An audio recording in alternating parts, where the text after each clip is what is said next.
Good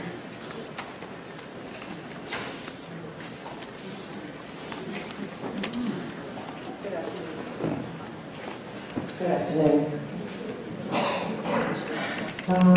As I have stated before, Michael Pastore, the Animal Shelter Director, has created and implemented many deadly policies which never existed before.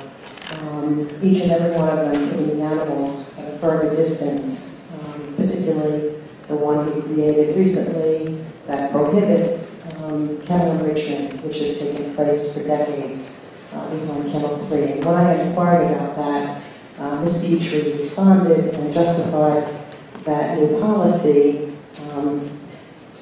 stating that these were court cases and there were safety concerns.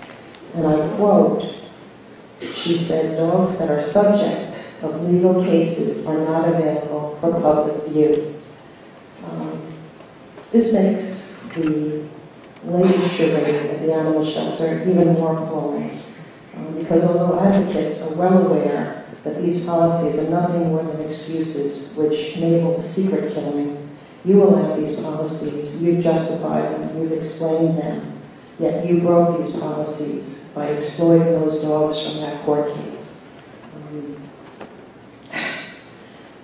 Thankfully, the DA came in and swiftly removed them in an overcrowded shelter that, because of Michael Pastore, the programs are failing. You made you took these animals and pranced them around. These were court cases. These were evidence of cruelty. Very clearly, and that was the subject of the press conference too, is enjoining the public to be partners with the town and sit down with them in reporting abuse. And the bottom line is, there was no mystery to the location of these poor dogs, these 11 pit bulls that were rescued by town of Hempstead animal control officers as part and parcel of the drug ring. Well, that doesn't make it necessary to put them on camera and show exactly where these dogs were. So it is to show the plight of dogs and cats and all animals who suffer at the hands of humans who are abusing them. These animals they're evidence in a criminal case. And they still are.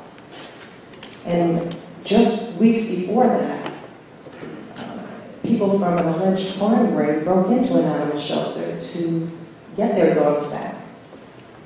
And I don't understand, if that's the case and you're justifying this action, then why doesn't it happen every time there are court cases? There was a dog in there in the shelter Murdoch, who was part of a case that was recently released for adoption. There was the cameras didn't come out and you didn't appear at the shelter.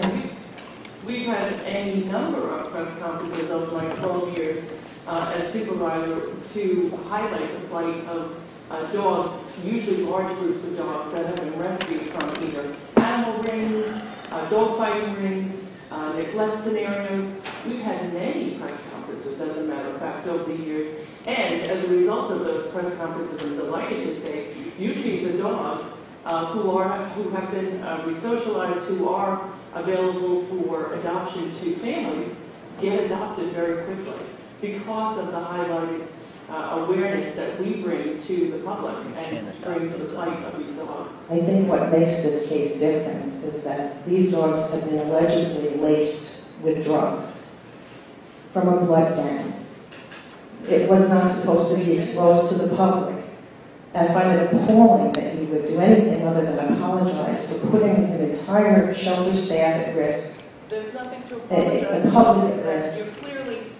You clearly have a different agenda. I'm not going to apologize to you. I'm certainly not going to apologize to anybody. Bottom line is, we were highlighting the fact that there is terrible abuse that goes on.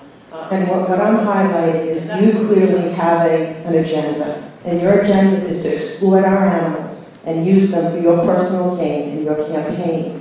And it's an epic failure every time you do it. Have a nice day. You too. Thank you. Have a lovely day. I was on the list.